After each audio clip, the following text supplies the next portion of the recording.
So hey there guys, I guess it's time for one of those really long videos again. I figure I do a little bit something different. It's something that I've been wanting to do ever since I got my Olympus cage in. Well, I got it a while back. Obviously this is one of the pre-production ones, but even though I love the color, I wanted to change it up a little bit because I wanted to show one of the benefits of having this cage is as compared to any other cages that you may be able to get to SCX24. Obviously it being made out of metal, titanium to be more specific, you will be able to do things with this that you're not able to do with the other cages you can get for this. For example, the 3D printed ones that I offer in Shapeways, and one of those things being you can powder coat them. Now, you know, this is electroplated color, so pretty much you know, yes, it looks beautiful and everything, but obviously you'll be able to scratch it up and stuff if you use this cage, you know, the way it's meant to be used, which is just beating the crap out of it. So some of the color may come off and all of that, so you may want to give it a stronger, you know, paint job, or just the paint job that you like better than the one that comes with it.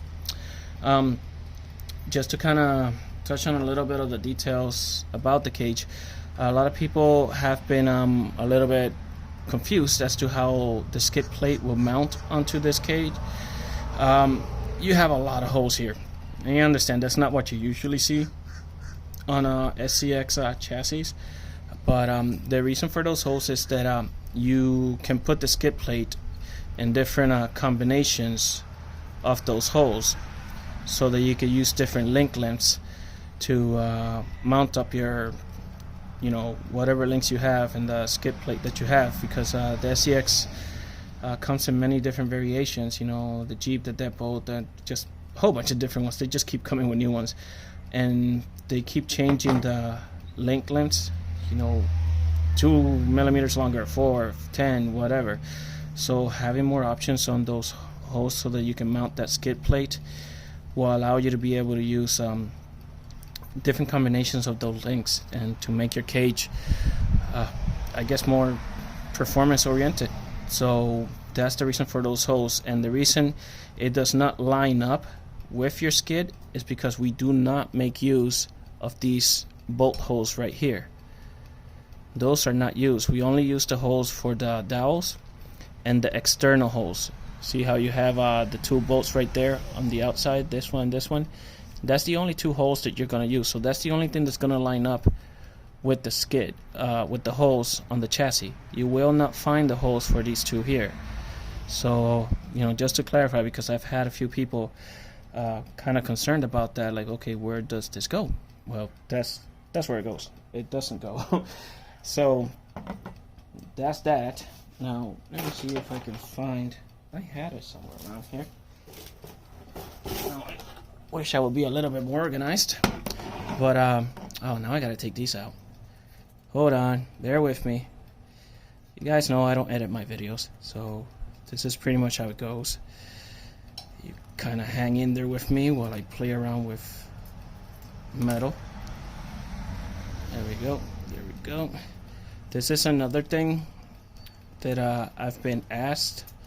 It being a metal cage, is it gonna completely destroy the performance of the vehicle when crawling? And obviously no, because it is made out of titanium. So the weight of the whole cage is about 43 grams. So let me see if you can see that. 43.1. So that is the whole cage. And like I said, this is a full metal cage. This is not 3D printed. This is not this and that. It's full metal, and most of that weight is located right here. When designing this cage, we had the option to make it tubes down here as well, but we figured that putting this longer plate here would help to bring the weight of the whole cage lower. Yes, we made it a couple grams heavier here and there, you know, by using those plates on the bottom, but that was on purpose because that brings the weight down to where the skid is instead of having it set up here. So it's slightly heavier than what it could have been, but it performs better because the weight is all the way down instead of being higher up on the cage itself. Plus obviously you get a stronger base for where the skid is going to be mounted, so it helps in many different ways.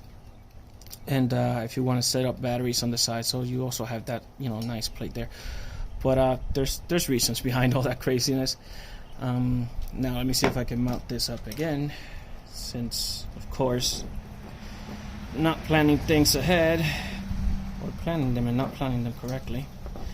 So why am I doing this? Well, these are gonna be the hooks to mount the chassis on the powder coating.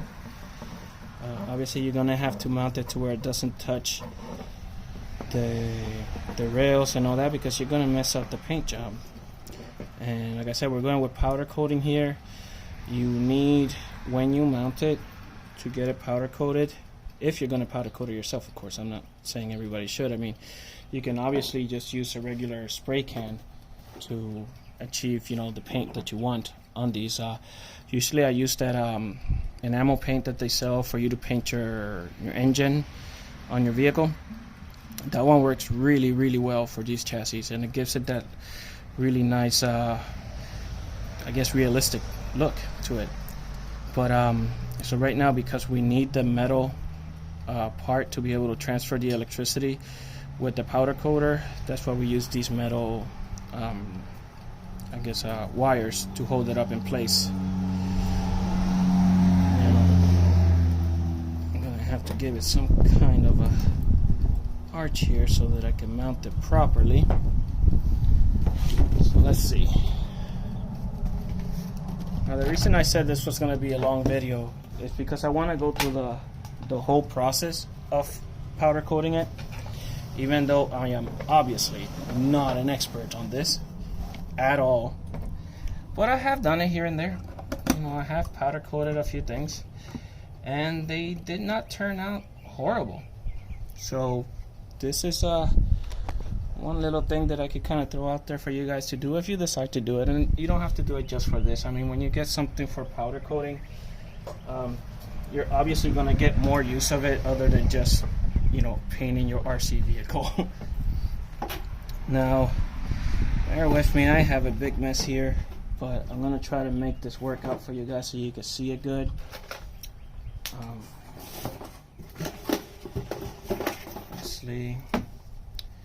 When you connect it up there, and of course don't do this in a place where you don't want to get everything around you dirty, because this powder will get everywhere, especially if it's really windy like it is right now where I have it, hence why I had the box. So pretty much when you set up your powder coating gun, like this is one that I have from Eastwood. They are amazing. They have really good products. And when you set it up, you want to set it up real low. It says from 5 to 10 psi. 10 psi, I found that it's a little bit too much for chassis this small. It tends to just blow the powder away because the rails are so skinny. This is the first one that I do that has what do you call it, the electroplating. So I'm not too sure how well it's going to stick to it, but we're going to find out. So let's see if we can. Obviously if I turn the compressor on, it would be a lot easier.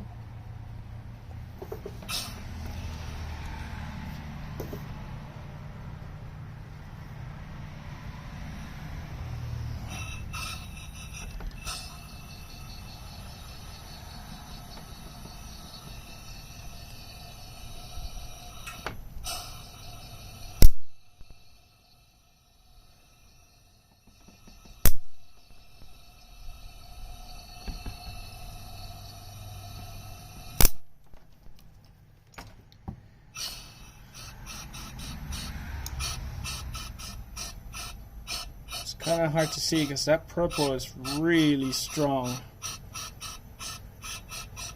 So for the powder to actually overcome the the purple, I'm gonna need quite a bit of powder in there. And like I said, it's gonna be kind of tricky to get the powder to stick because of the way that this is painted.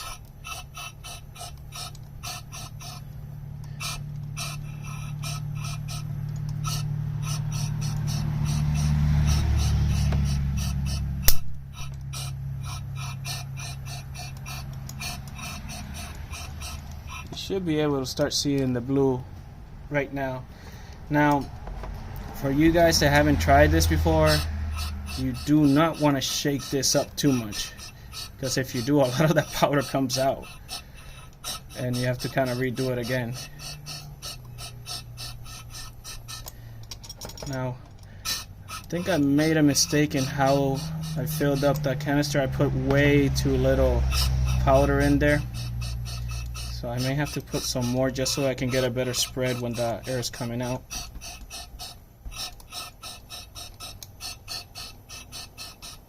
And the reason I'm not holding it is, like I said, you saw that little spark coming out there. I'm getting a little too close. You're not supposed to get this close, but like I said, I'm not running a high air pressure on it. So I kind of have to get a little close to get it to work out.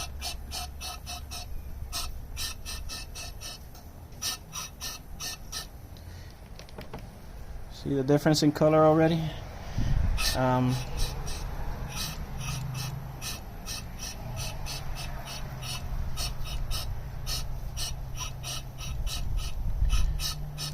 It's not helping that I have a lot of wind going on around this area. Alright, so now what I'll do is I'm going to swap it to the other side. May go ahead and put a little bit more of the paint in the canister as we do this. Alright, so let's try to do this without disturbing the cage too much. Just like I said, all that paint will come off. See all of that extra powder? You do not want that to come off of the cage. This is very careful.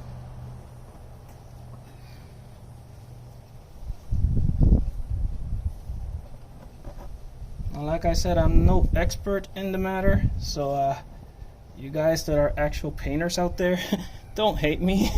I'm just trying to show how the process works here. So I'm going to try to see if I can get this where there's not a lot of paint in there, and hopefully not get that to connect in the back.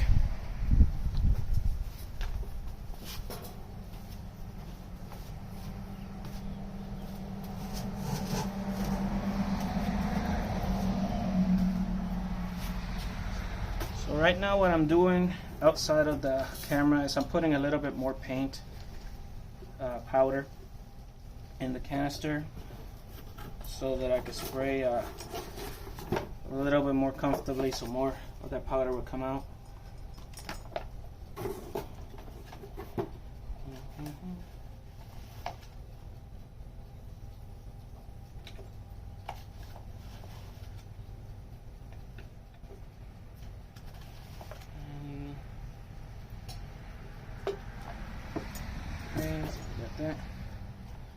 As you can see there's a whole lot of spots on the other side that have not taken in the paint yet.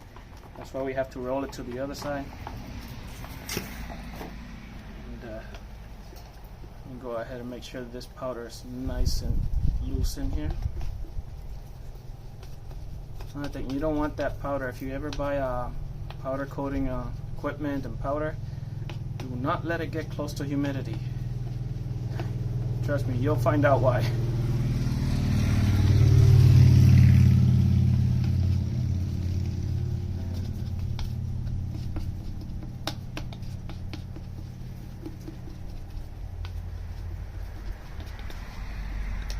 Alright, that seems to be good enough.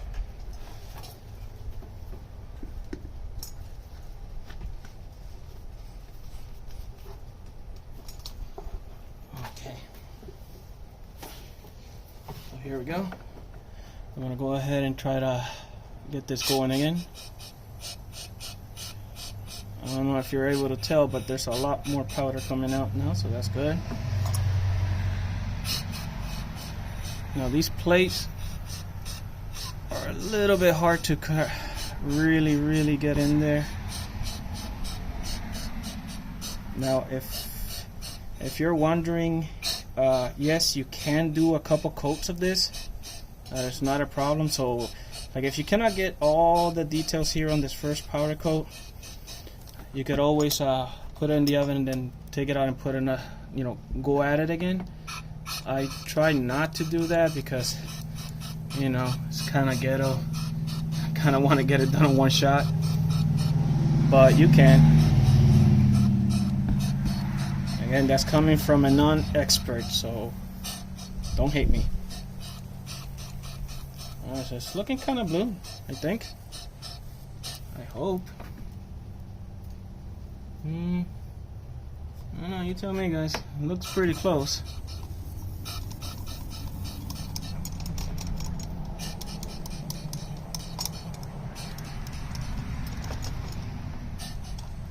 Okay, so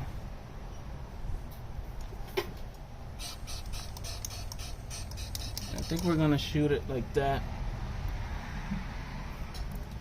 I think we got enough coverage right now. Like I said, it's hard to tell from where we are, but we're gonna go ahead and put it in the oven. If it doesn't turn out to be 100%, that's fine. I'll fix it after. But I kind of want you guys to see the process of how this actually works. And it won't help if I make a 3.5 hour long video and then not even get a perfect result. So first things first, we'll take this off.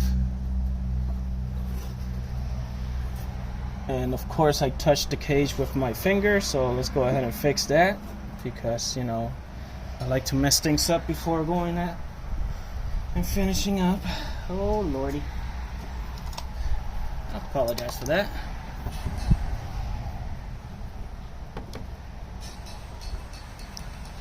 I think I ran out of air.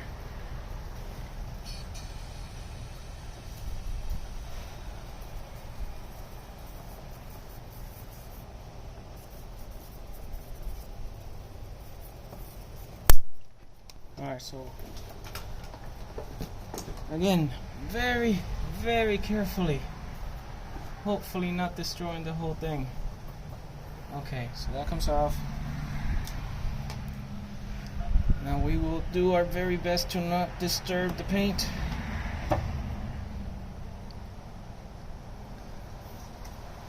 Looking blue, right? Well, like I said, if you shake it, that's it, you destroy the whole thing. And now I'm just getting a gust of wind here in front of me, so I'm kind of scared of getting this box out of the way.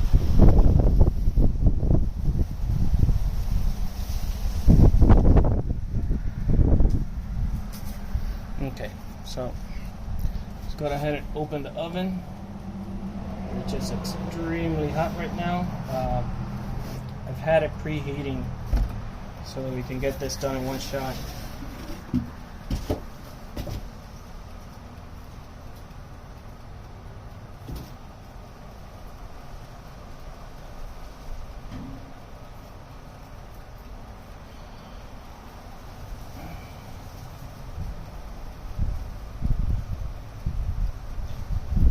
It goes without saying, don't do what I just did, you know, sticking your fingers inside of a oven at 450 or 425 without any protection, because it will not end well. More than likely you're gonna get burned. Okay, so, oh, that's me, that's my reflection. Anyways, that's gonna be cooking in there for a little while. I'm gonna give it about maybe 15 minutes. It should be done before then, because all it needs to do is bring the tube to the temperature to melt that paint. But we'll just kind of let it sit there.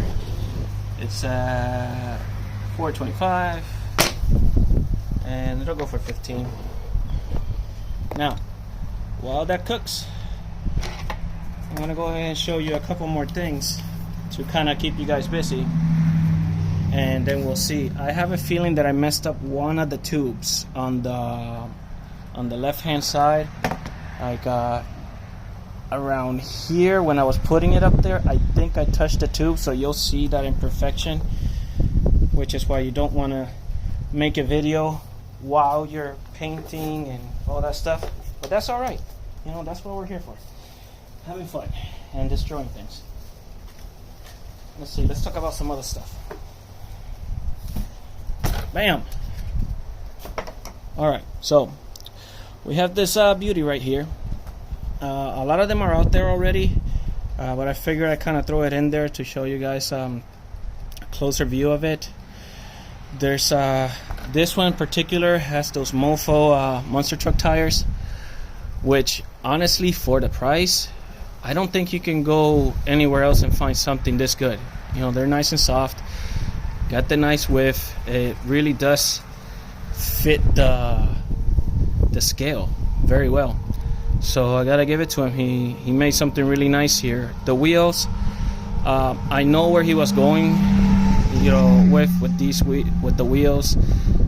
The rims, obviously he didn't go for a design because these are injection molded, and that makes for a very, very, very strong rim.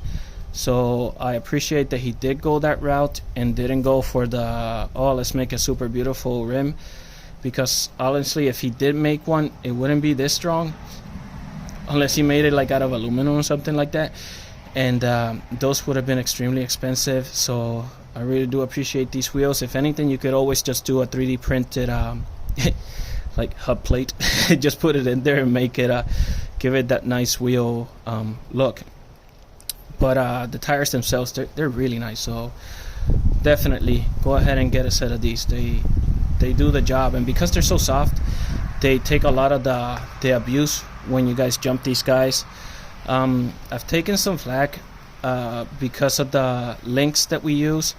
These are the RGT links with the modified axles, and we kept those links even though they have a little bit of slack in them, because we needed something that was going to take the hits, the impacts, and a lot of the impact would have been transferred onto the chassis and the axles, and that's actually worse because you will break these axles if you hit them hard enough. They are plastic as of right now until we can come up with the aluminum, fully aluminum ones, so you would destroy them with the kind of impacts that people are giving them.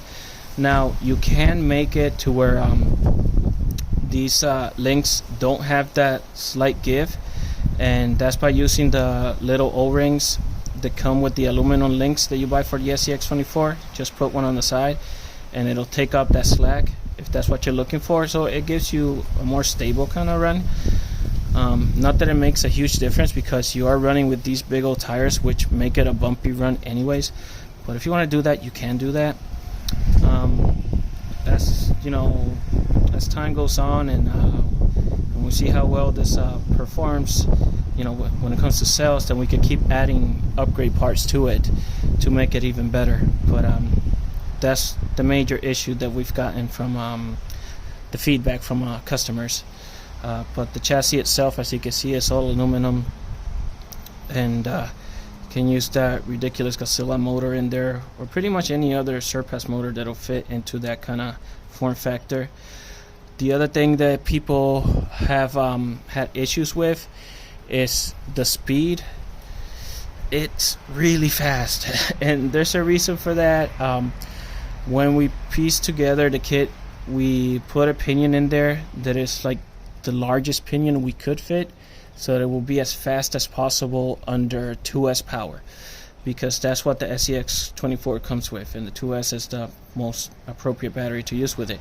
Yes, the ESC and the motor can handle 3S, and it's hella fun, but it's really not functional for the monster truck tricks. It's just way too fast, and you really don't need that amount of speed. If you do want to run 3S, which we do not recommend, because like I said, it's a lot of power, especially from that little motor. You're putting a lot of power through the drivetrain, so something will give eventually. But if you do want to run it in 3S, definitely go with a smaller pinion. that pinion at the number of teeth that it has, it's just way too fast. You can go down to about an 8-tooth pinion on this thing, which is half the speed. Because I believe it's a 16 that we have on it right now. So you can go as low as 8-tooth and have a lot of fun with it on 3S if that's what you're looking for. Also, another thing that we can talk about, you know, apart from this guy, is this guy right here. Well, not specifically this guy, because this again is a pre-production version. I hadn't put the upper link mounts on this one, so just kind of don't think about that right now. The version 2 on the site does have the upper link mounts here and here, but I wanted to show you guys what this looks like close up as compared to the version 1, which was this guy. Made a whole bunch of changes to it because of a lot of requests. We went ahead and made smaller holes for the shock bolts. Well, all the holes are smaller. These were 2 millimeters, these are 1.5, so you'll be able to mount your shocks on a smaller hole, and we still provide the nuts for the back on the bolts because they don't thread onto the chassis. You put a nut behind it. Also the mount, and never mind this is a 3D printed mount I made, but the one that comes with this chassis is 3D printed in resin. But anyways, this is what it would look like on the version 1, where it comes all the way up. Went ahead and cut that down to a really nice short version of it that only comes up to here, and it holds on the side of the chassis, whereas on this one it used to be here and here. So if you broke this piece, you only had one part here holding it, and yes, a lot of people did break it. So went ahead and went to this design, which is a lot better. Now this is aluminum, this is aluminum, all of it is aluminum. If you look at the bottom, went ahead and added a plate in the front so that you could put a battery in the front, or the ESC, or whatever it is you want to put in there, a picture of your son or something, I don't know. You pick what you want to put there. But that is specifically for you to put some weight up in the front. Oh, look, it's raining. Great. So, yeah, it's raining, but I guess we can keep on going. What the heck? That's Florida for you. Nice and sunny when we start and super rainy now. You could put the battery up in the front, whereas with this one, that wasn't a possibility. If you want to use the battery in the front, you're going to do that when you're using the micromotor in the back. And using that micromotor in the back, you will use the smaller plate. These plates right now, they're a lot lighter because of the cutouts than what the originals were. So if you were to measure the weight of the vehicle itself, of the chassis itself, let's go ahead and turn that on again. I'm going to zero it out.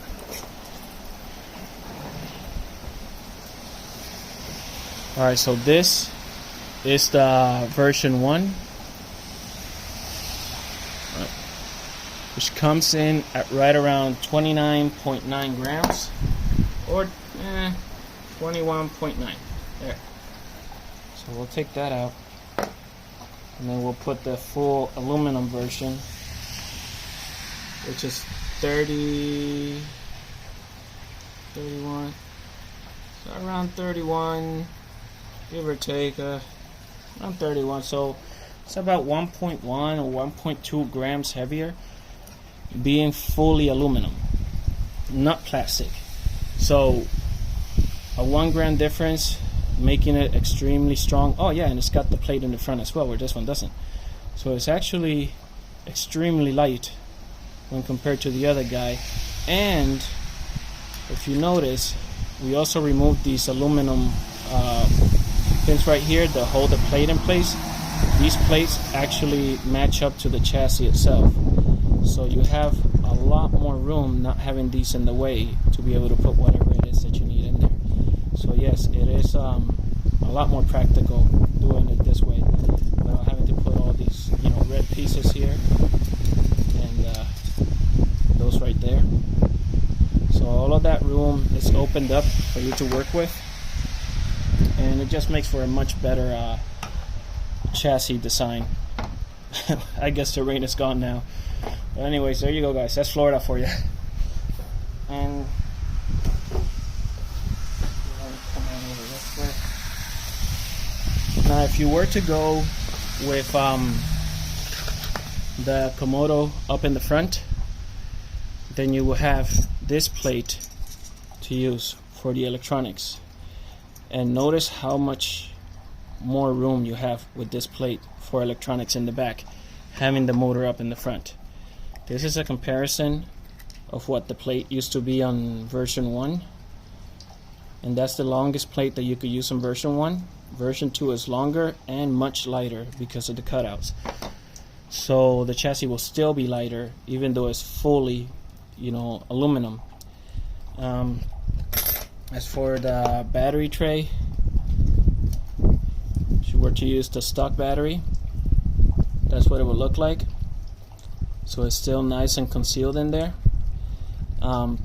This battery, it'll do, but obviously what I tell people is go with smaller batteries if you're gonna do competition. This one's a little fat because it's already been abused a lot. I should really not use this battery much more. But that's a 250 milliamp hour battery, which is much smaller, so it helps you kind of work with that center of gravity. And then you could use something like this, a 260 milliamp hour battery, which again, extremely small, and it helps you to work with that center of gravity much better. And if you want to go for long distance, you could use something like this from this is the Panda lithium iron battery. So that one fits as well. So I wanted to make sure that you could use something this big and still make it fit into that chassis with no problem.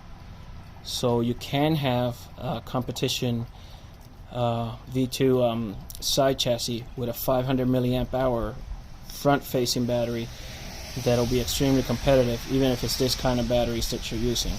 So batteries shouldn't be an issue with this chassis at all. I mean, you could even go as crazy as using something like this, which is if I could focus, of course. That's a 370 milliamp hour 3S battery, and you would think that something like that wouldn't fit, but it does. So again, we're trying to go for convenience with this chassis to where everything will fit in there, and actually that could go even closer to the bottom, but of course depends on how you use your transmission and all that. But even something this big and powerful with a 3S would fit in there, so that's not an issue. Even though it doesn't seem like a lot of room in the chassis, there is plenty of room on it.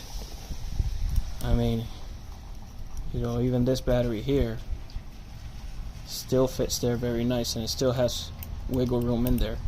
So if you were to go with the electronics up in the front and you wanted to run the battery in the back, it's still nice and snug in there. You can still have room for the ties to hold on to it.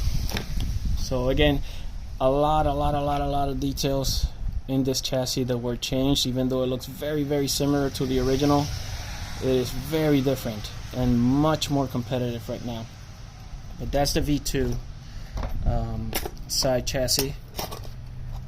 Now, going back to the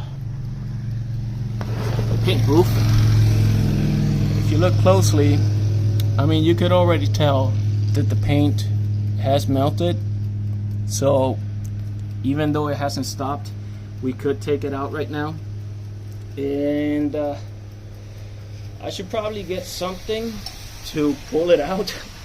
So I'm just gonna go ahead and run and get some pliers or something, because I do not want to burn myself. Definitely should have thought of that, but I'm not gonna cut the video. Keep watching it, because by the time I get back, it'll be nice and painted. Always organize better before starting a video.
So I'm back, and I guess the UPS guy just showed up as well before I came in.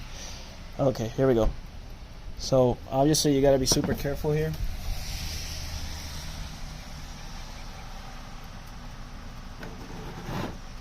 It's super hot.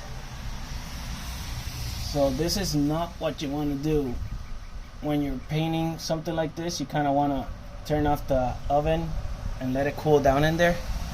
But I want you to see how nice it turns out with that paint. I'm trying to be super careful. I already messed it up. I touched it with the little bar up there in the front.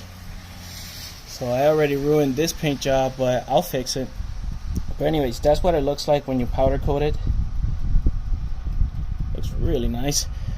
What I'll do is I'm gonna put it in there again, let it heat up a little bit again, and then that'll fix that little spot right there where I touched it with the little bar, and it'll turn out to be a really nice paint job after that. But anyways, that was the whole process. The whole video, 36 plus minutes.